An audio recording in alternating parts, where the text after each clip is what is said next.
exige en effet que chacun s'engage et que là où il sert la République, chacun s'améliore. Par-delà la mobilisation générale, c'est donc à un changement profond que nous sommes individuellement et collectivement appelés. Changement de mentalité, de méthode et de comportement.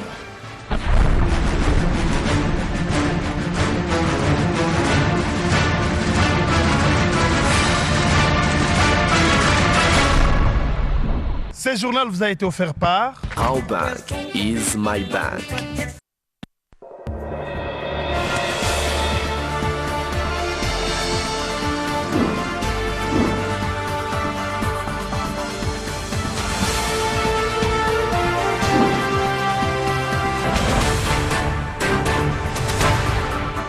Ce journal vous est présenté par Lisette Kenga Kelekelo. Mesdames et messieurs, bonsoir. À la une de l'actualité, le président de la République poursuit son séjour dans la province orientale. Le chef de l'État est arrivé ce lundi à Bunia. Joseph Kabila vient s'imprégner de la situation sécuritaire dans cette partie du territoire national. Et pendant ce temps, à Bukavu, dans le sud Kivu, la bande armée de Raïa Mukombozi met fin à sa cavale militaire. Il a été présenté au gouverneur Marcelin Tchishambo.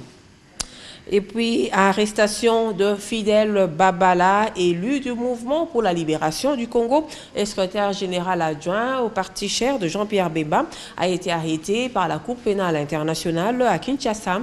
Les élus nationaux ont eu des éclaircissements sur cette action de la Cour pénale internationale auprès du ministre de la Justice, interpellé pour la cause. Tout à fait autre chose à présent, toutes les femmes de la République démocratique du Congo représentant diverses couches du pays ont célébré la journée internationale de lutte contre le viol faite à la femme.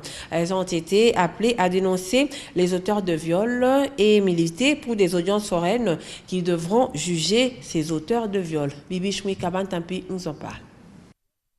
Les femmes congolaises représentant toutes les couches sociales du pays ont répondu à l'appel du collectif des femmes unies contre les silences pour dire non au viol à l'égard de la femme. Deux temps forts ont marqué la cérémonie de séjour. Il s'agit d'abord de l'exposé de Madame Pauline Kanza. Elle a mis l'accent sur l'existence d'une loi congolaise qui sanctionne et réprimande les auteurs de viol. Les femmes ont été appelées à dénoncer les auteurs de viol pour faciliter la tâche aux instances judiciaires de bien travailler et d'éviter l'arrangement à l'amiable avec les coupables.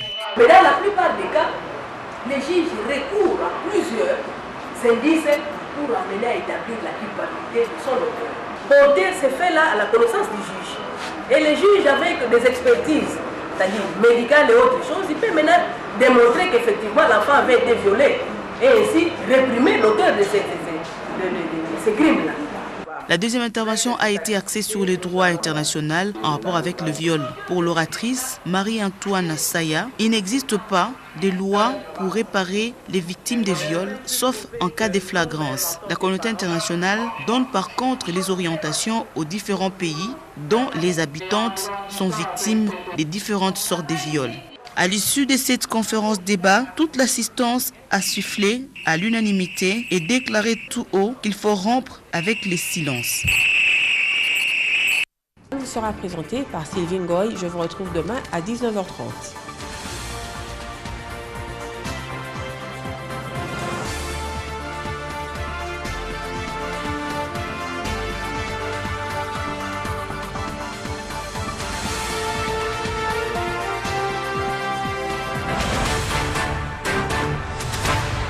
Ce journal vous a été offert par Our bank is my bank.